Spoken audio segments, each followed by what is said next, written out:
ਇੱਕ ਸ਼ਿਵਜੀ ਭਗਤ ਦਾ ਬਾਣਾ ਸੁਰ ਰਾਗ ਬਹੁਤ ਬਲੀ ਸੀਗਾ, ਜਿਹਦੇ 1000 ਬਾਂਹ ਸੀ। ਉਹ ਸ਼ਿਵਜੀ ਮਹਾਰਾਜ ਦਾ ਭਗਤ ਸੀਗਾ। ਸ਼ਿਵਜੀ ਨੇ ਸਾਰੇ ਵਰ ਦਿੱਤੇ ਸੀ। ਉਹ ਕਹਿੰਦਾ ਵੀ ਮੇਰੀ ਜਿੱਤ ਹੋਵੇ, ਮੈਂ ਕਿਸੇ ਤੋਂ ਹਾਰ ਨਾ ਖਾਵਾਂ। ਜਿਹੜਾ ਕੋਈ ਮੇਰੇ ਨਾਲ ਜੰਗ ਕਰੂ ਮੈਂ ਉਸੇ ਨੂੰ ਹਰਾ ਦਿਆਂ। ਉਹ ਕਹਿੰਦਾ ਸੱਚ ਵਚਨ। ਫਿਰ ਕਹਿਣ ਲੱਗੇ ਉਹ ਜਿਹੜਾ ਕੋਈ ਰਾਜਾ ਉਹਦੇ ਨਾਲ ਲੜਿਆ ਕਰੇ ਉਹੀ ਹਾਰ ਖਾ ਜਾ ਕਰੇ। ਜਦੋਂ ਹਾਰ ਖਾ ਜਾ ਕਰੇ, ਇੱਕ ਉਹਦੀ ਪੁੱਤਰੀ ਹੋਈ ਹੈ, ਉਹਦਾ ਨਾਮ ਊਖਾਵਤੀ ਹੋਇਆ। ਊਖਾਵਤੀ ਸੀ ਉਹਦਾ ਨਾਮ। ਉਹ ਮਾਤਾ ਦੀ ਭਗਤਨੀ ਸੀਗੀ, ਪਾਰਵਤੀ ਦੀ। ਉਹਦੇ ਕੋਲੋਂ ਵਿੱਦਿਆ ਸਿੱਖਦੀ ਸੀ। ਇੱਕ ਉਹਦੀ ਸਹੇਲੀ ਹੋਰ ਸੀਗੀ, ਉਹ ਵੀ ਵਿੱਦਿਆ ਸਿੱਖਦੀ ਸੀ। ਉਹ ਜਿਸ ਵਕਤ ਦੋਹੇ ਪਾਰਵਤੀ ਤੋਂ ਵਿੱਦਿਆ ਸਿੱਖਦੀਆਂ ਹੁੰਦੀਆਂ, ਸਾਰੀ ਦੁਨੀਆ ਦੇ ਰਾਜੇ ਉਹਨੇ ਜਿੱਤ ਲਏ ਬਾਣਾਸੁਰ ਨੇ। ਮੁੜ ਕੇ ਸ਼ਿਵਜੀ ਮਹਾਰਾਜ ਕੋਲੇ ਜਾ ਵੜਿਆ। ਕਹਿੰਦਾ ਵੀ ਜਾਂ ਤਾਂ ਮੇਰਾ ਸ਼ਤਰੂ ਪੈਦਾ ਕਰ ਮੇਰੇ ਨਾਲ ਜੰਗ ਕਰਨ ਵਾਲਾ, ਅਤੇ ਨਹੀਂ ਤੂੰ ਮੇਰੇ ਨਾਲ ਯੁੱਧ ਤੂੰ ਕਰ। ਹਾਂ, ਸ਼ਿਵਜੀ ਮਹਾਰਾਜ ਨੂੰ ਕਹਿੰਦਾ ਮੇਰੇ ਨਾਲ ਤੂੰ ਯੁੱਧ ਕਰ ਹੁਣ, ਨਹੀਂ ਮੇਰਾ ਸ਼ਤਰੂ ਪੈਦਾ ਕਰ। ਉਹ ਕਹਿੰਦਾ ਭਗਤਾ ਤੂੰ ਮੇਰਾ ਭਗਤ ਹੋਇਆ ਮੈਂ, ਗੁਰੂ ਦੇ ਨਾਲ ਚੇਲੇ ਲੜਦੇ ਚੰਗੇ ਨਹੀਂ ਲੱਗਦੇ।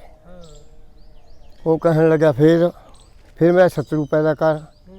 ਕਹਿੰਦਾ ਫਿਰ ਤੂੰ ਜਾ ਆਪਦੇ ਰਾਜ 'ਚ ਵਗ ਜਾ, ਤੇਰਾ ਸ਼ਤਰੂ ਤੇਰੇ ਨਾਲ ਜੰਗ ਕਰਨ ਵਾਲਾ, ਤੂੰ ਜਾ ਕੇ ਆਪਦੇ ਕਿਲੇ ਦੇ ਉੱਤੇ ਝੰਡਾ ਟੰਗ ਦੇ। ਜਦੋਂ ਤੇਰਾ ਉਹ ਝੰਡਾ ਡਿੱਗ ਪਿਆ, ਆਪੇ ਡਿੱਗੂਗਾ ਉਹ। ਤੂੰ ਸਮਝ ਨਹੀਂ ਵੀ ਮੇਰਾ ਦੁਸ਼ਮਣ ਮੇਰੇ ਨਾਲ ਜੰਗ ਕਰਨ ਵਾਲਾ ਪੈਦਾ ਹੋ ਕੇ ਆ ਗਿਆ। ਜਦੋਂ ਇੰਨੀ ਗੱਲ ਆਖੀ, ਉਹਨੇ ਜਾ ਕੇ ਝੰਡਾ ਟੰਗਤਾ। ਜਦੋਂ ਝੰਡਾ ਟੰਗਿਆ ਅਤੇ ਉਹ ਥੋੜ੍ਹੇ ਚਿਰ ਬਾਅਦ ਹੀ ਕੋਈ 5 ਸਾਲ ਮਗਰੋਂ ਉਹ ਝੰਡਾ ਡਿੱਗ ਪਿਆ।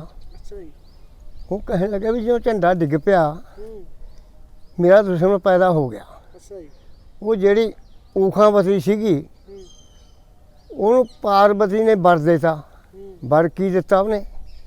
ਉਹ ਕਹਿੰਦੀ ਜਾ ਬੇਟੀ, ਤੇਰਾ ਪਤੀ ਤੈਨੂੰ ਸੁਪਨੇ ਦੇ ਵਿੱਚ ਦਿਖਾਈ ਦਿਓ। ਤੇਰਾ ਪਤੀ ਤੈਨੂੰ ਸੁਪਨੇ ਦੇ ਵਿੱਚ ਦਿਖਾਈ ਦੇਊ। ਤੇਰੀ ਸੁਪਨੇ ਦੇ ਤੂੰ ਆਪਦੀ ਸਹੇਲੀ ਦੇ ਨਾਲ ਸਲਾਹ ਕਰਕੇ ਤੂੰ ਆਪਦੇ ਪਤੀ ਨੂੰ ਭਾਲ ਕਰਨੀ। ਜਦੋਂ ਉਸ ਨੂੰ ਸੁਪਨਾ, ਉਹ ਝੰਡਾ ਡਿੱਗ ਪਿਆ ਦੇਖਾ ਤਾਂ ਤੋਂ, ਅਤੇ ਉਹ ਫਿਰ ਜਦੋਂ ਝੰਡਾ ਡਿੱਗਿਆ, ਉਹਨੂੰ ਸੁਪਨਾ ਆ ਗਿਆ ਕੁੜੀ ਨੂੰ, ਊਖਾਵਤੀ ਨੂੰ। ਸੁਪਨਾ ਕੀ ਆਇਆ? ਸੁਪਨੇ ਦੇ ਵਿੱਚ ਬਹੁਤ ਸੁੰਦਰ ਸੋਹਣਾ ਲੜਕਾ, ਨੌਜਵਾਨ, ਕ੍ਰਿਸ਼ਨ ਮਹਾਰਾਜ ਦਾ ਪੋਤਰਾ ਪੈਦਾ ਉਹਨੂੰ ਸੁਪਨੇ ਦੇ ਵਿੱਚ ਦਿਖਾਈ ਦਿੱਤੇ, ਜਿਹਦਾ ਨਾਮ ਅਨਿਰੁੱਧ ਸੀ। ਦਮਨ ਦਾ ਪੁੱਤਰ ਸੀ। ਕ੍ਰਿਸ਼ਨ ਮਹਾਰਾਜ ਦਾ ਪੁੱਤਰ ਦਮਨ ਹੋਇਆ, ਉਹਦਾ ਪੁੱਤਰ ਹੋਇਆ। ਜਿਸ ਵਕਤ ਉਹ ਆਪਦੀ ਸਹੇਲੀ ਨੂੰ ਕਹਿੰਦੀ, ਸੁਪਨੇ ਦੇ ਵਿੱਚ ਤੜਕੇ ਜਦੋਂ ਉੱਠੀ ਤਾਂ ਰੋਵੇ, ਪਤੀ ਦਾ ਵਿਰਾਗ ਹੋ ਗਿਆ। ਇੰਨਾ ਵਿਰਾਗ ਹੋਇਆ, ਰੋ ਰੋ ਕੇ ਕਮਲੀ ਹੋ ਗਈ। ਜਦੋਂ ਉਹ ਸਹੇਲੀ ਆਈ, ਕਹਿੰਦੀ ਭੈਣੇ ਤੈਨੂੰ ਕੀ ਹੋ ਗਿਆ?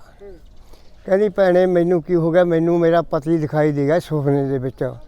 ਮੈਨੂੰ ਐਂ ਨਹੀਂ ਪਤਾ ਵੀ ਕਿਹੜੇ ਰਾਜ ਦਾ, ਕਿੱਥੇ ਰਹਿੰਦਾ, ਕਿੱਥੇ ਹੈ ਉਹਦਾ ਕੋਈ, ਮੈਨੂੰ ਕੋਈ ਬਦਨ ਟਿਕਾਣੇ ਦਾ ਪਤਾ ਨਹੀਂ। ਮੈਨੂੰ ਆਪਦੇ ਪਤੀ ਦੀ ਚਿੰਤਾ ਲੱਗ ਗਈ ਵੀ ਮੇਰਾ ਪਤੀ ਮੈਨੂੰ ਕਦੋਂ ਮਿਲੂਗਾ।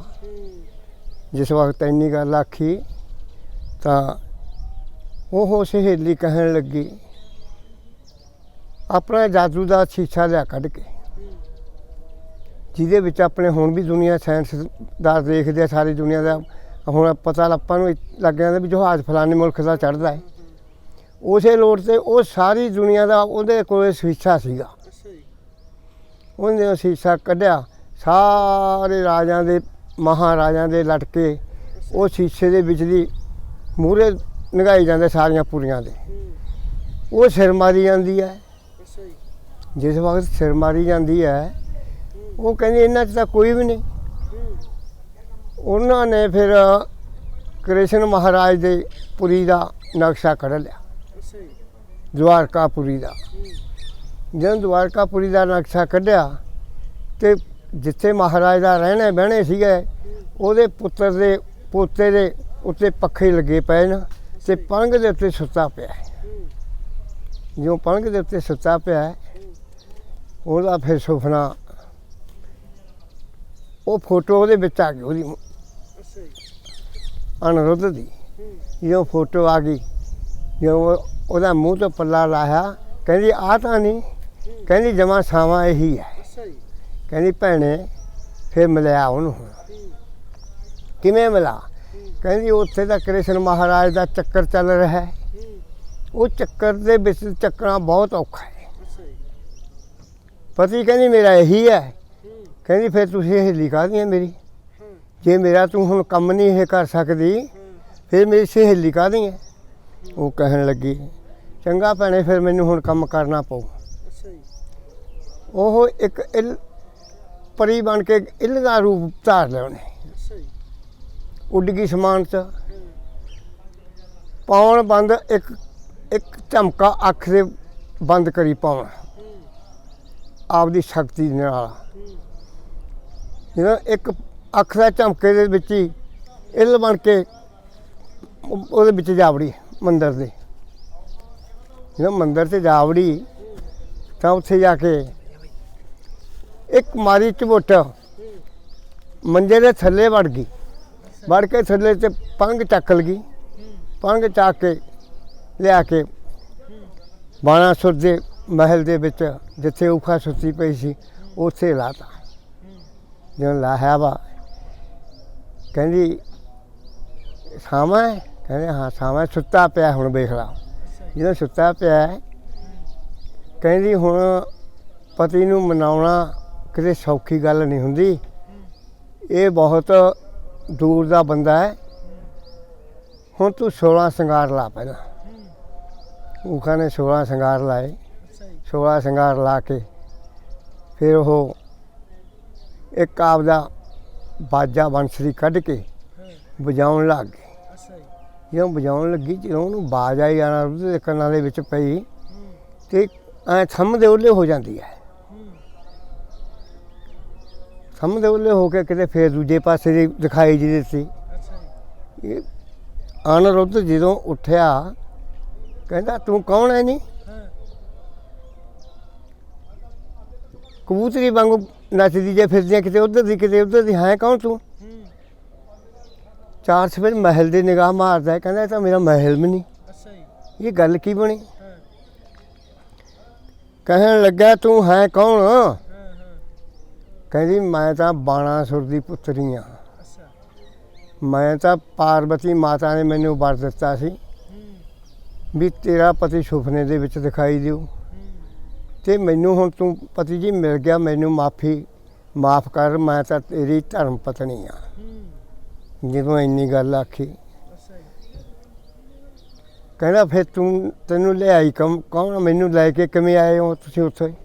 ਭਗਵਾਨ ਦਾ ਮੇਰੇ ਬਾਬੇ ਦਾ ਚੱਕਰ ਚੱਲ ਰਿਹਾ ਸੀ, ਕੌਣ ਚੱਕ ਕੇ ਲਿਆਈ ਹੈ? ਫਿਰ ਉਹ ਦੂਜੀ ਸਹੇਲੀ ਲਿਆਂਦੀ, ਉਹਦਾ ਮੈਂ ਹੁਣ ਨਾਂ ਮੁੱਕ ਗਿਆ ਕੁਦਰਤੀ। ਪਹਿਲਾਂ ਮੇਰੀ ਯਾਦ ਵੀ ਸੀ, ਆ ਜੋ ਯਾਦ ਫਿਰ ਆਇਆ। ਤਿੱਤਰ ਰੇਖਾ ਉਹਦਾ ਨਾਂ ਸੀ, ਤਿੱਤਰ ਰੇਖਾ। ਕਹਿੰਦੀ ਮੇਰੀ ਸਹੇਲੀ ਤਿੱਤਰ ਰੇਖਾ ਚੱਕ ਕੇ ਲਿਆਈ ਹੈ। ਉਹ ਕਹਿੰਦੀ ਜੀ ਮੈਂ ਚੱਕ ਕੇ ਲਿਆਈ ਹਾਂ ਅਤੇ ਹੁਣ ਤੁਹਾਡੀ ਜੋੜੀ ਬਣ ਗਈ ਅਤੇ ਮੈਂ ਆਪਦੀ ਸਹੇਲੀ ਦਾ ਸਹੇਲਪਣਾ ਪੂਰਨ ਚਾੜਿਆ। ਹੁਣ ਦੋਵੇਂ ਉੱਥੇ ਰਹਿਣਾ, ਮਹਿਲਾਂ ਦੇ ਵਿੱਚ ਰਹਿਣ ਬਹਿਣ ਲੱਗ ਗਏ। ਉੱਥੇ ਸਾਰ ਪਾਸਾ ਖੇਡਿਆ ਕਰਨ, ਹੱਸਣ ਖੇਡਣ ਦੀਆਂ ਆਵਾਜ਼ਾਂ ਆਈਆਂ। ਪਹਿਰੇਦਾਰ ਹੁਣ ਪਹਿਰਿਆਂ 'ਤੇ ਖੜ੍ਹੇ ਨਾ। ਉਹ ਜਿਹੜਾ ਝੰਡਾ ਸੀਗਾ ਉਹ ਫਿਰ ਐਂ ਡਿੱਗ ਪਿਆ, ਟੇਢਾ ਹੋ ਗਿਆ। ਜਦੋਂ ਬਾਣਾਸੁਰ ਵੇਖਿਆ, ਬਾਣਾਸੁਰ ਨੇ ਵੀ ਝੰਡਾ ਤਾਂ ਡਿੱਗ ਪਿਆ ਵੀ ਇਹ ਦੁਸ਼ਮਣ ਮੇਰਾ ਪੈਦਾ ਹੋ ਗਿਆ, ਇਹਦੀ ਭਾਲ ਕਰ ਗਈ। ਹੁਣ ਜਿਹੜੇ ਪਹਿਰੇਦਾਰ ਸੀ ਉਹਨਾਂ ਨੂੰ ਆਵਾਜ਼ਾਂ ਤੇ ਚਾਰ ਪਾਸੇ ਦੀਆਂ ਬੋਲਦਿਆਂ ਮਰਦ ਦੀਆਂ ਆਵਾਜ਼ਾਂ ਆਉਣ ਲੱਗ ਗਈਆਂ ਕਿਲੇ 'ਚੋਂ। ਦਿਸੇ ਹੈ ਨਾ ਉਹਨਾਂ ਨੂੰ। ਉਹ ਜਿਸ ਵਕਤ ਦੇਖਿਆ ਉਹਨਾਂ ਨੇ, ਕਹਿੰਦੇ ਵੀ ਆਪਾਂ ਮਾਲਣ ਨੂੰ ਕਹੀਏ ਜਿਹੜੀ ਫੁੱਲ ਲੈ ਕੇ ਜਾਂਦੀ ਹੈ ਉਹ ਪਤਾ ਲਿਆਊਗੀ। ਉਹ ਜਿਹੜੀ ਉਸ ਲੜਕੀ ਦੇ ਫੁੱਲ ਲੈ ਕੇ ਜਾਂਦੀ ਹਾਰ ਪਾਉਣ ਨੂੰ, ਉਹਦੇ ਕੋਲੇ ਗੱਲ ਹੋਊਗੀ। ਉਹ ਕਹਿੰਦੀ ਵੀ ਬੀਬੀ ਤੂੰ ਕੁਮਾਰੀ ਹੈ, ਤੂੰ ਇਹ ਬੰਦੇ ਨੂੰ ਕਿਵੇਂ ਰੱਖੀ ਬੈਠੀ ਹੈ, ਇਹ ਕੌਣ ਹੈ? ਇਹ ਕਹਿੰਦੀ ਮੇਰਾ ਪਤੀ ਹੈ। ਕਹਿੰਦਾ ਤੇਰਾ ਪਤੀ ਕਿਵੇਂ ਬਣ ਗਿਆ? ਤੇਰੇ ਬਾਪ ਨੇ ਮੰਗੀ ਨਹੀਂ, ਕਿਤੇ ਵਿਆਹੀ ਨਹੀਂ, ਤੂੰ ਤਾਂ ਆਪਦੇ ਪਿਤਾ ਤੋਂ ਚੋਰੀਆਂ ਹੋਰ ਕੰਮ ਕਰਦੇ ਆ, ਆਪਦੇ ਪਿਤਾ ਦੇ ਪੱਗ ਨੂੰ ਦਾਗ ਨਾ ਲਾ ਦੀ। ਉਹ ਕਹਿੰਦੀ ਨਹੀਂ, ਕਹਿੰਦੀ ਮੇਰਾ ਧਰਮ ਦਾ ਪਤੀ ਮੈਨੂੰ ਸੁਪਨੇ ਦੇ ਵਿੱਚ ਦਿਖਾਈ ਦਿੱਤਾ। ਉਹਨੇ ਬਾਣਾਸੁਰ ਦੀ ਘਰ ਵਾਲੀ ਕੋਲ ਗੱਲ ਕਰੀ ਵੀ ਤੇਰੀ ਲੜਕੀ ਦੇ ਕੋਲੇ ਤਾਂ ਇੱਕ ਬਾਦਸ਼ਾਹ ਦਾ ਲੜਕਾ ਰਹਿੰਦਾ ਹੈ, ਵੀ ਕੱਲ੍ਹ ਨੂੰ ਮੈਨੂੰ ਦੋਸ਼ ਨਾ ਦਿਓ ਵੀ ਤੁਸੀਂ ਮਾਲਣ ਨੇ ਦੱਸਿਆ ਨਹੀਂ, ਹੁਣ ਉਸ ਦੀ ਪੜਤਾਲ ਕਰ ਲਓ। ਉਹਨੇ ਹੌਲੀ ਹੌਲੀ ਬਾਣਾਸੁਰ ਕੋਲੇ ਗੱਲ ਕਰੀ। ਬਾਣਾਸੁਰ ਕੋਲੇ ਜਦੋਂ ਗੱਲ ਕਰੀ ਤਾਂ ਬਾਣਾਸੁਰ ਨੇ ਫੌਜਾਂ ਨੂੰ ਤਾੜਿਆ ਵੀ ਮਹਿਲਾਂ ਦੇ ਵਿੱਚ ਲੜਕੀਆਂ ਦੇ ਵਿੱਚ ਮਰਦ ਰਹਿੰਦਾ, ਉਹ ਕਿੱਥੋਂ ਆਇਆ, ਕਿੱਧਰ ਦੀ ਗਿਆ? ਉਹ ਕਹਿੰਦੇ ਜੀ ਅਸੀਂ ਤਾਂ ਦੇਖਿਆ ਨਹੀਂ ਲੰਘਦਾ, ਸਾਡੇ ਪਹਿਰੇ ਪੂਰੇ ਸਖਤ ਨੇ। ਫਿਰ ਹੁਣ ਗੱਲ ਇਹ ਕਿੱਧਰ ਨੂੰ ਗਈ? ਕਹਿੰਦਾ ਕਿਵੇਂ ਬਣ ਗਈ? ਜਿਸ ਵਕਤ ਇੰਨੀ ਗੱਲ ਆਖੀ ਤਾਂ ਉਹ ਤਾਂ ਫੌਜ ਰਾਤੀ ਕਿਲੇ ਦੇ ਪਾਛੇ ਭਾਲ ਕਰੋ ਦੀ, ਜਦੋਂ ਸਾਰੇ ਭਾਲ ਕਰਨ ਲੱਗ ਗਏ ਅਤੇ ਜਦੋਂ ਕਿਲੇ ਨੂੰ ਢਾਹੁਣ ਲੱਗੇ, ਬਾਹਰ ਖੋਲ੍ਹਣ ਲੱਗੇ, ਫਿਰ ਉਹ ਸਿਰਾਂ ਦਾ ਪੱਥਰਾਂ ਦਾ ਕਿਲਾ ਬਣਿਆ ਵਾ ਸੀ। ਉਹਨੇ ਦਿਖਾਈ ਦਿੱਤੀ ਕ੍ਰਿਸ਼ਨ ਭਗਵਾਨ ਦੇ ਪੋਤੇ ਨੇ। ਕਹਿੰਦਾ ਵੀ ਹੁਣ ਤੁਸੀਂ ਮੈਨੂੰ ਮਾਰਨ ਦੇ ਖਾਤਰ ਆਏ ਹੋ, ਹੁਣ ਜਿੰਨੀ ਮੇਰੇ 'ਚ ਪਾਵਰ ਆ ਮੈਂ ਲਾ ਕੇ ਦਿਖਾऊं, ਜਿਹੜੀ ਤੁਹਾਡੇ 'ਚ ਪਾਵਰ ਤੁਸੀਂ ਲਾ ਲਓ। ਉਹਦੇ ਕੋਲ ਕੋਈ ਸ਼ਾਸਤਰ ਤਾਂ ਹੈ ਨਹੀਂ ਸੀ ਵਿਚਾਰੇ ਕੋਲੇ, ਕਿਉਂ ਸੁੱਤਾ ਪਿਆ ਸੀ, ਆਪਦੇ ਘਰੇ ਪਿਆ ਸੀ। ਉਸ ਵਕਤ ਉਹਨੇ ਕੋਈ ਸ਼ਾਸਤਰ ਤਾਂ ਕੋਲ ਹੈ ਨਹੀਂ ਸੀ, ਉਹਦੇ ਸੁੱਤੇ ਪਏ ਨੂੰ ਚੱਕ ਕੇ ਲਿਆਈ ਸੀ ਉਹ। ਜਿਸ ਵਕਤ ਇੰਨੀ ਗੱਲ ਹੋਈ ਤਾਂ ਉਹ ਕਹਿਣ ਲੱਗੇ ਜੰਗ ਹੋ ਗਿਆ ਸ਼ੁਰੂ। ਹੁਣ ਉਹ ਜਿਹੜੇ ਕਿਲੇ ਦੀਆਂ ਕੰਧਾਂ ਸੀ ਉਹਨਾਂ ਦੇ ਚੱਕ ਕੇ ਪੱਥਰ ਫਿਰ ਇਹ ਕਾਤਰਾਂ ਵਾਂਗੂ ਮਾਰਦਾ, ਜਿਹੜਾ ਦੁਸ਼ਮਣਾਂ ਦੇ ਵੱਜਦਾ ਸੁਸਰੀ ਵਾਂਗੂ ਸੌਂ ਜਾਂਦੇ ਨੇ ਪੱਥਰ। ਹਾਨੀਸਾਰ ਨੂੰ ਵੇਖ ਲਾ, ਬਾਣਾਸੁਰ ਬਹੁਤ ਬਲੀ ਸੀ। ਉਹਨੇ ਫੜ ਲਿਆ, ਜਾਲ ਪਾਇਆ। ਜਾਲ ਇੱਕ ਜਾਲ ਐਸਾ ਹੁੰਦਾ ਇੰਦਰ ਜਾਲ ਵੱਜਦਾ, ਉਹ ਸਾਰੇ ਕਿਲੇ ਦੇ ਉੱਤੋਂ ਦੀ ਛਿੱਟ ਕੇ ਵੀ ਕਿਸੇ ਪਾਸੇ ਭੱਜ ਨਾ ਜਾਵੇ, ਬਰਮ ਜਾਲ ਕਹਿੰਦੇ ਨੇ ਉਹਨੂੰ। ਉਹਦੇ ਨਾਲ ਫੜਿਆ ਗਿਆ, ਫੜ ਕੇ ਉਹਨੂੰ ਬਾਣਾਸੁਰ ਨੇ ਕੈਦ ਕਰ ਲਿਆ, ਕੁੱਟਿਆ ਮਾਰਿਆ। ਜਦੋਂ ਕੁੱਟਿਆ ਮਾਰਿਆ ਫਿਰ ਕੀ ਹੋਇਆ? ਉਹ ਕਹਿਣ ਲੱਗਿਆ, ਕਹਿੰਦਾ ਹੈ ਕੌਣ ਤੂੰ, ਕਿਹਦਾ ਮੁੰਡਾ ਹੈ? ਕਹਿੰਦਾ ਜੀ ਮੈਂ ਤਾਂ ਕ੍ਰਿਸ਼ਨ ਭਗਵਾਨ ਦਾ ਪੁੱਤਰ ਹਾਂ। ਫਿਰ ਤੂੰ ਇੱਥੇ ਕਿਵੇਂ ਆਇਆ? ਕਹਿੰਦਾ ਮੈਂ ਨਹੀਂ ਆਇਆ, ਤੇਰੀ ਲਟਕੀ ਨੇ ਚੱਕ ਕੇ ਲਿਆਂਦਾ ਮੈਨੂੰ ਤਾਂ ਸੁੱਤੇ ਪਏ ਨੂੰ। ਉਹਨੂੰ ਕੈਦ ਕਰ ਲਿਆ। ਜਦੋਂ ਕੈਦ ਕਰਿਆ ਵਾ, ਇਹਦੇ ਨਾਰਦ ਮੁਨੀ ਜੀ ਨੂੰ ਪਤਾ ਲੱਗ ਗਿਆ, ਬਾਣਾਸੁਰ ਦੇ ਮੰਦਰਾਂ 'ਚ ਆ ਗਿਆ। ਬਾਣਾਸੁਰ ਦੇ ਨੂੰ ਬੜੀ ਨਮਸਕਾਰ ਕਰੀ, ਨਾਰਦ ਨੂੰ ਚਰਨੀ ਹੱਥ ਲਾਇਆ। ਕਹਿੰਦਾ ਬਾਣਾਸੁਰ ਨੂੰ, ਕਹਿੰਦਾ ਜੀ ਮੈਂ ਤੇਰੇ ਸਾਰੇ ਮੰਦਰ ਮਹਿਲ ਵੇਖਣੇ, ਜਿਹੜਾ ਦੇਖਣੀਆਂ। ਜਿਸ ਵਕਤ ਉਹਨੇ ਮੰਦਰ ਦਿਖਾਏ ਸਾਰੇ, ਅਤੇ ਫਿਰ ਉਹ ਜੇਲ੍ਹ ਦੇ ਵਿੱਚ ਲੈ ਗਿਆ ਨਾਰਦ ਮੁਨੀ। ਕਹਿੰਦਾ ਜੀ ਮੈਂ ਜੇਲ੍ਹ ਵੇਖਣੀ ਹੈ। ਜਦੋਂ ਜੇਲ੍ਹ ਦੇ ਵਿੱਚ ਗਿਆ ਅਤੇ ਗਾਹਾਂ ਬਾਣਾਸੁਰ ਦਾ ਉਹ ਕੈਦ ਕਰਿਆ ਵਾ, ਕ੍ਰਿਸ਼ਨ ਭਗਵਾਨ ਦਾ ਪੋਤਰਾ। ਹੁਣ ਕ੍ਰਿਸ਼ਨ ਭਗਵਾਨ ਦੇ ਪੋਤਰੇ ਨੇ ਵੀ ਚਰਨੀ ਹੱਥ ਲਾਇਆ ਵੀ ਨਾਰਦ ਜੀ ਆ ਗਏ ਬਰਮਾ ਦੇ ਪੁੱਤਰ, ਹੁਣ ਮੈਨੂੰ ਇਹ ਮਾਰ ਨਹੀਂ ਸਕਦੇ। ਜਦੋਂ ਇੰਨੀ ਗੱਲ ਆਖੀ, ਬਾਣਾਸੁਰ ਨੂੰ ਕਹਿੰਦਾ ਇਹ ਭਗਵਾਨ ਦਾ ਪੋਤਾ ਹੈ, ਕਿਤੇ ਮਾਰ ਨਾ ਦੇ, ਤੇਰੀ ਵੰਸ਼ ਨਾਸ਼ ਕਰ ਦੂੰ। ਵੇ ਕਰਕੇ ਨਮਸਕਾਰ ਨਾਰਦ ਮੁਨੀ ਤਾਂ ਉੱਥੋਂ ਚੱਲ ਪਿਆ। ਨਾਰਦ ਮੁਨੀ ਦਾ ਕੰਮ ਕੀ ਹੈ? ਸਾਰੀ ਮਿਰਤ ਮੰਡਲ 'ਤੇ ਕਿਸੇ ਨੂੰ ਲੜਾ ਦਿੰਦਾ, ਕਿਸੇ ਨੂੰ ਬਚਾ ਦਿੰਦਾ। ਇਹਨੂੰ ਚੁਗਲ ਕਹਿੰਦੇ ਨੇ, ਨਾਰਦ ਮੁਨੀ ਨੂੰ। ਇਹ ਜਿਹੜਾ ਚੁਗਲ ਹੁੰਦਾ ਇਹ ਕਿਸੇ ਨੂੰ ਮਰਵਾ ਦਿੰਦਾ, ਕਿਸੇ ਨੂੰ ਛੁਡਾ ਦਿੰਦਾ। ਇਹ ਚੁਗਲ ਦਾ ਕੰਮ ਹੀ ਇਹ ਹੁੰਦਾ। ਉਹਦਾ ਕ੍ਰਿਸ਼ਨ ਭਗਵਾਨ ਕੋਲ ਜਾ ਵੜੇ ਦੁਆਰਕਾਪੁਰੀ 'ਚ। ਕ੍ਰਿਸ਼ਨ ਭਗਵਾਨ ਨੇ ਬੜਾ ਆਦਰ ਕਰਿਆ। ਆਦਰ ਕਰਕੇ ਕਹਿੰਦਾ ਭਗਵਾਨ ਜੀ ਮੈਂ ਤੁਹਾਨੂੰ ਇੱਕ ਗੱਲ ਪੁੱਛਦਾ। ਕਹਿੰਦਾ ਜੀ ਦੱਸੋ। ਕਹਿੰਦਾ ਤੇਰਾ ਪੋਤਰਾ ਕਿੱਥੇ ਹੈ? ਅਨਿਰੁੱਧ ਹੈ। ਕਹਿੰਦੇ ਤੇਰਾ ਪੋਤਾ ਕਿੱਥੇ ਹੈ? ਕਹਿੰਦਾ ਉਹ ਤਾਂ ਮੰਦਰਾਂ ਦੇ ਵਿੱਚ ਸੁੱਤਾ ਪਿਆ ਗਾ ਪੁਰੀ 'ਚ। ਕਹਿੰਦਾ ਜਾ ਦੇਖ ਕੇ ਆ। ਜਦੋਂ ਦੇਖਣ ਗਿਆ ਉੱਥੇ ਨਾ ਮੰਜਾ ਨਾ ਮੁੰਡਾ ਕੁਛ ਵੀ ਨਾ। ਅੱਛਾ ਜੀ। ਹੈਰਾਨ ਹੋ ਗਏ ਦੇਖ ਕੇ। ਜਦੋਂ ਹੈਰਾਨ ਹੋਏ ਕਹਿੰਦਾ ਨਾਰਦ ਜੀ ਮੁਨੀ ਜੀ ਸਾਨੂੰ ਕੋਈ ਪਤਾ ਨਹੀਂ ਵੀ ਕਿੱਧਰ ਗਿਆ ਮੁੰਡਾ, ਅੱਛਾ ਅੱਛਾ ਜੀ। ਤੁਸੀਂ ਦੱਸੋ ਧਿਆਨ ਲਾ ਕੇ। ਉਹ ਕਹਿੰਦਾ ਉਹ ਤਾਂ ਰਾਜਾ ਬਾਣਾਸੁਰ ਦੇ ਕੈਦ ਹੋਇਆ ਪਿਆ ਹੈ। ਅੱਛਾ ਜੀ। ਉਹਨੂੰ ਬਾਣਾਸੁਰ ਰਾਜੇ ਨੇ ਕੈਦ ਕਰ ਲਿਆ। ਉਹਦੀ ਲੜਕੀ ਨੂੰ ਸੁਪਨੇ ਦੇ ਵਿੱਚ ਦਿਖਾਈ ਦਿੱਤਾ ਸੀਗਾ, ਊਖਾਵਤੀ ਨੂੰ। ਅੱਛਾ ਜੀ। ਉਹ ਚੱਕ ਕੇ ਉਹਦੀ ਸਹੇਲੀ ਲੈ ਗਈ ਸੀਗੀ ਅਤੇ ਉਹਨੂੰ ਮੈਂ ਮਾਰਨ ਤੋਂ ਤਾਂ ਰੋਕਿਆ ਵੀ ਮਾਰੀ ਨਾ। ਅੱਛਾ ਜੀ। ਹੁਣ ਤੂੰ ਜੇ ਉਸ ਆਪਦੇ ਪੋਤੇ ਨੂੰ ਛਡਾਉਣਾ ਫਿਰ ਆਪਦੀਆਂ ਫੌਜਾਂ ਤਿਆਰ ਕਰ ਲਾ। ਹਾਂ। ਫਿਰ ਬਾਣਾਸੁਰ ਰਾਜੇ ਕ੍ਰਿਸ਼ਨ ਮਹਾਰਾਜ ਨੇ ਆਪਦੀਆਂ ਫੌਜਾਂ ਤਿਆਰ ਕਰ ਲਈਆਂ। ਜਦੋਂ ਤਿਆਰ ਕਰੀਆਂ ਬਹੁਤ ਫੌਜ ਚੜ੍ਹੀ, ਬਾਣਾਸੁਰ ਦੇ ਰਾਜ ਦੇ ਵਿੱਚ ਜਾ ਪਹੁੰਚੇ। ਕਿਉਂ ਫੌਜੀ ਦਾ ਕੀ ਕੰਮ ਹੁੰਦਾ, ਬਾਹਰ ਜਾ ਕੇ ਤੰਬੂ ਲਾ ਲੈਣੇ। ਇੰਨੀ ਫੌਜ ਆਈ ਕ੍ਰਿਸ਼ਨ ਭਗਵਾਨ ਦੀ ਹੱਦੋਂ ਹੀ ਪਰੇ, ਅੱਛਾ ਜੀ। ਬੜੇ ਵੱਡੇ ਵੱਡੇ ਸੂਰਮੇ। ਬਾਣਾਸੁਰ ਨੂੰ ਪਤਾ ਲੱਗਾ ਵੀ ਇਹਦਾ ਦੁਸ਼ਮਣ ਮੇਰੇ 'ਤੇ ਆ ਚੜਿਆ। ਅੱਛਾ। ਵਜ਼ੀਰ ਨੂੰ ਭੇਜਿਆ ਵੀ ਆਪਣੇ ਕੋਈ ਮਿੱਤਰ ਜਾ ਰਿਹਾ ਰਾਜਾ ਕਿ ਕੋਈ ਲੜਨ ਵਾਲਾ ਹੈ। ਬਾਣਾਸੁਰ ਦਾ ਦੂਤ ਜਾ ਕੇ ਸਾਰਾ ਪਤਾ ਵਜ਼ੀਰ ਲਿਆਇਆ। ਕਹਿੰਦਾ ਮਹਾਰਾਜ ਤੁਸੀਂ ਕਿਵੇਂ ਆਏ ਹੋ? ਕਹਿੰਦਾ ਵੀ ਮੇਰਾ ਪੋਤਰਾ ਕੈਦ ਕਰਿਆ ਵਾ ਬਾਣਾਸੁਰ ਰਾਜੇ ਦਾ, ਮੈਂ ਤਾਂ ਉਹਦੇ ਨਾਲ ਯੁੱਧ ਕਰਕੇ ਆਪਦੇ ਪੋਤੇ ਨੂੰ ਛੁਡਾ ਕੇ ਜਾਣਾ ਹੈ, ਅਨਿਰੁੱਧ ਨੂੰ। ਉਹ ਕਹਿੰਦਾ ਉਹਨੂੰ ਜਾ ਕੇ ਕਹਦੇ ਵੀ ਆਪਦੀ ਤਿਆਰੀ ਕਰ ਲੈ, ਅਸੀਂ ਧੋਖੇ ਵਾਲੀ ਗੱਲ ਨਹੀਂ ਕਰਨੀ, ਅਸੀਂ ਤਾਂ ਲੜਨ ਆਏ ਹਾਂ ਅਤੇ ਆਪਦੇ ਪੋਤੇ ਨੂੰ ਛੁਡਾ ਕੇ ਲਿਜਾਵਾਂਗੇ। ਬਾਣਾਸੁਰ ਨੇ ਆਪਦੀਆਂ ਫੌਜਾਂ ਤਿਆਰ ਕਰੀਆਂ, ਯੁੱਧ ਸ਼ੁਰੂ ਹੋ ਗਿਆ। ਐਸਾ ਯੁੱਧ ਸ਼ੁਰੂ ਹੋਇਆ। ਹੁਣ ਉਹ ਰਾਖਸਨ ਇਹ ਦੇਵਪੁਰੀ ਦੇ ਬੰਦੇ ਨੇ, ਭਗਵਾਨ ਦੇ ਫੌਜਾਂ ਜੰਗ ਲੜਦੇ ਲੜਦੇ ਇੱਕ ਰਾਜੇ ਬਾਣਾਸੁਰ ਦਾ ਪੁੱਤਰ ਖੁਸ਼ੰਭ ਸੀ, ਜਿਹਦਾ ਨਾਮ ਖੁਸ਼ੰਭ ਸੀ। ਉਹਦਾ ਰਾਖਸ ਤਾਹਾਂ ਚੜ੍ਹ ਗਿਆ, ਤਾਹਾਂ ਉੱਡ ਗਿਆ। ਤਾਹਾਂ ਤੋਂ ਫਿਰ ਪੱਥਰ ਮਾਰ ਮਾਰ ਕੇ ਫੌਜਾਂ ਨੂੰ ਕ੍ਰਿਸ਼ਨ ਭਗਵਾਨ ਦੀਆਂ ਨੂੰ ਮਾਰਨ ਲੱਗ ਗਿਆ। ਜਿਸ ਵਕਤ ਮਾਰਨ ਲੱਗਿਆ ਦੂਜੀਆਂ ਫੌਜਾਂ ਦਾ ਕੋਈ ਫੌਜ ਨਾ ਪਵੇ, ਉਹ ਕਾਸ ਦੇ ਵਿੱਚੋਂ ਲੜਦਾ ਹੈ, ਅੱਧੀਆਂ ਫੌਜਾਂ ਥੱਲੇ ਲੜਦੀਆਂ। ਉਹ ਕਹਿਣ ਲੱਗੇ ਮਹਾਰਾਜ ਨੂੰ, ਕ੍ਰਿਸ਼ਨ ਭਗਵਾਨ ਨੂੰ, ਕਹਿੰਦੇ ਜੀ ਇਹ ਤਾਂ ਤਾਹਾਂ ਤੋਂ ਪੂਤਲੇ ਬਣ ਕੇ ਡਿੱਗਦੇ ਆ, ਫੌਜਾਂ ਸਾਰੀ ਫੌਜ ਨੂੰ ਸਿਰ ਪੱਥਰ ਬਣਾਈ ਜਾਂਦੇ ਨੇ। ਜਦੋਂ ਇੰਨੀ ਗੱਲ ਆਖੀ ਤਾਂ ਉਹ ਭਗਵਾਨ ਨੂੰ ਕਹਿਣ ਲੱਗੇ ਵੀ ਇਸ ਦਾ ਕੋਈ ਇਲਾਜ ਕਰੋ। ਫਿਰ ਮਹਾਰਾਜ ਨੇ ਕ੍ਰਿਸ਼ਨ ਭਗਵਾਨ ਨੇ ਤਾਹਾਂ ਚੱਕਰ ਛੱਡਿਆ। ਜਦੋਂ ਚੱਕਰ ਛੱਡਿਆ ਨਾ, ਉਹ ਫਿਰ ਖੁਸ਼ੰਭ ਤਾਹਾਂ ਤੋਂ ਡਿੱਗ ਪਿਆ, ਫੱਟੜ ਕਰਤਾ।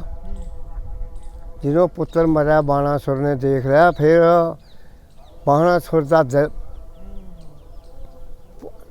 ਠੰਡਾ ਹੋ ਗਿਆ ਵੀ ਮੇਰਾ ਪੁੱਤਰ ਐਸਾ ਸੂਰਬੀਰ ਸੀ, ਇਹ ਤਾਹਾਂ ਤੋਂ ਚੱਕਰ ਛੱਡ ਕੇ ਭਗਵਾਨ ਨੇ ਮਾਰ ਦਿੱਤਾ। ਫਿਰ ਗੁੱਸੇ ਦੇ ਵਿੱਚ ਬਾਣਾਸੁਰ ਭਗਵਾਨ ਨੂੰ ਕਹਿੰਦਾ ਐ ਨਹੀਂ ਲੋਟ ਆਉਣੀ ਗੱਲ, ਮੈਂ ਤੇਰੇ ਨਾਲ ਯੁੱਧ ਕਰਨਾ ਹੈ, ਮੈਂ ਤੇਰੇ ਨਾਲ ਯੁੱਧ ਕਰੂੰ, ਮੈਂ ਤੈਨੂੰ ਦੇਖੂੰਗਾ ਵੀ ਮੈਨੂੰ ਤੂੰ ਮਾਰਦਾ। ਫਿਰ ਭਗਵਾਨ ਆਪਣੇ ਨੂੰ ਯਾਦ ਕਰਦਾ ਸ਼ਿਵ ਜੀ ਨੂੰ, ਮਹਾਰਾਜ ਮੇਰੀ ਮਦਦ ਕਰੋ ਕੁਛ, ਮੇਰਾ ਤਾਂ ਦੁਸ਼ਮਣ ਮੇਰੇ ਉੱਤੋਂ ਨਹੀਂ ਪੈਂਦਾ ਆਂਦਾ। ਕ੍ਰਿਸ਼ਨ ਆਪਣੇ ਵਿੱਚ ਨਾ ਇਸ ਨੇ ਆਪਣਾ ਸ਼ਿਵ ਜੀ ਮਹਾਰਾਜ ਨੇ ਡੇਂਬੂ ਭਰਿੰਡ ਸੱਤੇ ਇਹੋ ਜਿਹੇ ਜਾਨਵਰ ਛੱਡੇ ਵਿਛੂਏ, ਉਹ ਭਗਵਾਨ ਨੇ ਉਹੋ ਜਿਹੇ ਰੋਕ ਲਏ। ਫਿਰ ਗੜਿਆਂ ਦੀ ਬਾਰਿਸ਼ ਛੱਡੀ ਭਗਵਾਨ ਨੇ, ਉਹ ਵੀ ਪੁਰੀ ਦੇ ਉੱਤੇ ਰੋਕ ਲਏ ਸਾਰੇ ਆਪਣੀ ਫੌਜ ਤੋਂ। ਉਹਦਾ ਮੈਂ ਫੌਜ ਨੇ ਚੜ੍ਹਨ ਦਿੱਤਾ। ਫਿਰ ਆਪ ਜੀ ਸਾਹਮਣੇ ਸਾਹਮਣੇ ਹੋ ਗਏ ਦੋਹੇ, ਕਹਿੰਦੇ ਵੀ ਫੌਜਾਂ ਨੂੰ ਨਹੀਂ ਮਰਵਾਉਣਾ, ਅਸੀਂ ਚੱਲ ਅਸੀਂ ਜੰਗ ਕਰਦੇ ਹਾਂ। ਫਿਰ 1000 ਭੁਜ ਸੀਗੀ ਕਹਿੰਦੇ ਬਾਣਾਸੁਰ ਦੇ। ਆਹ ਮਹਾਰਾਜ ਦੀ ਬਾਣੀ ਦੇ ਵਿੱਚ ਲੇਖ ਹੈ ਬਾਣਾਸੁਰ ਦਾ, ਪੜ੍ਹ ਕੇ ਦੇਖ ਲਿਓ ਜੇ ਮੈਂ ਝੂਠ ਮਾਰਦਾ ਹੋਵਾਂ। ਕਹਿੰਦੇ ਫਿਰ ਭਗਵਾਨ ਨੇ ਜਦੋਂ ਚੱਕਰ ਛੱਡਿਆ ਨਾ, ਉਹਦੇ ਉੱਤੋਂ ਦੀ ਉਹਦੀ ਮਾਂ ਨਗਨ ਹੋ ਕੇ ਮੂਹਰੇ ਆ ਖੜੀ ਬਾਣਾਸੁਰ ਦੀ, ਵੀ ਪੁੱਤਰ ਨੂੰ ਕੋਈ ਮਾਂ ਮਰਵਾ ਨਹੀਂ ਸਕਦੀ। ਭਗਵਾਨ ਨੇ ਪਿੱਠ ਫੇਰ ਲਈ, ਜਦੋਂ ਪਿੱਠ ਫੇਰੀ ਤੇ ਕਹਿਣ ਲੱਗਿਆ ਫਿਰ ਇੰਨੀ ਗੱਲ ਹੈ ਹੋ ਗਈ ਜਦੋਂ ਕਹਿੰਦਾ ਜੀ ਹੁਣ ਫਿਰ ਭਗਵਾਨ ਨੇ ਥਰਾਸਨ ਚੱਕਰ ਛੱਡ ਕੇ ਸਾਰੀਆਂ ਬਾਹਾਂ ਕੱਟ ਕੇ ਦੋ ਰੱਖੀਆਂ, ਅੱਛਾ ਜੀ। ਦੋ ਹੀ ਬਾਹਾਂ ਰਹੀਆਂ, ਸਾਰੀਆਂ ਕੱਟਤੀਆਂ। ਹੋਰ ਜਿਸ ਵਾਰ ਸਾਰੀਆਂ ਬਾਹਾਂ ਕੱਟੀਆਂ ਫਿਰ ਭਗਵਾਨ ਦੇ ਚਰਨੀ ਡਿੱਗ ਪਿਆ ਬਾਣਾਸੁਰ। ਕਹਿੰਦਾ ਮਹਾਰਾਜ ਮੈਥੋਂ ਗਲਤੀ ਹੋ ਗਈ, ਮੇਰੇ ਤੇ ਦਇਆ ਕਰੋ, ਮੇਰੇ ਤੇ ਦਇਆ ਕਰੋ। ਉਹ ਕਹਿਣ ਲੱਗੇ ਜੀ ਦਇਆ ਕੀ ਕਰੀਏ? ਕਹਿੰਦਾ ਫਿਰ ਤੂੰ ਮੇਰੇ ਪੋਤੇ ਨੂੰ ਆਪਦੀ ਲਟਕੀ ਦਾ ਨਾਤਾ ਦੇ ਦੇ। ਨਾਰਦ ਮੁਨੀ ਜੀ ਕਹਿੰਦਾ ਤੇ ਇਹਨਾਂ ਦੇ ਫੇਰੇ ਪੜਨਗੇ। ਨਾਰਦ ਮੁਨੀ ਜੀ ਆ ਕੇ ਸੱਦ ਲਏ, ਵਿਸ਼ਨੂੰ ਭਗਵਾਨ ਆ ਗਏ। ਫਿਰ ਉਹਦਾ ਹੰਕਾਰ ਸੀ, ਜਿਹੜਾ ਹੰਕਾਰ ਟੁੱਟ ਗਿਆ, ਜਮਾ ਥੱਲੇ ਗੇਰਤਾ। ਫਿਰ ਦੋਏ ਬਾਹਾਂ ਰੱਖੀਆਂ, ਵੇਖ ਲਓ 1000 ਬਾਹਾਂ ਦੇ ਸੀਗੀ ਇੱਕ ਪਾਸੇ, ਸਾਰੀਆਂ ਕੱਟਦੀਆਂ। ਤੇ ਦੂਜਾ ਫਿਰ ਇਸ ਕਰਕੇ ਭਾਈ ਭਗਵਾਨ ਨੇ ਆਪਦੇ ਪੋਤੇ ਨੂੰ ਆਪਣੇ ਅਨਿਰੁੱਧ ਨੂੰ ਵਿਆਹ ਕੇ ਲਗੇ ਹੈਂ। ਇਹ ਇੰਨੀ ਕੁ ਮੇਰੇ ਯਾਦ ਸੀ। ਇਹ ਤਾਂ ਕਹਾਣੀ ਫਿਰ ਕੋਈ ਹੋਰ ਛੇੜ ਲੈਂਦੇ।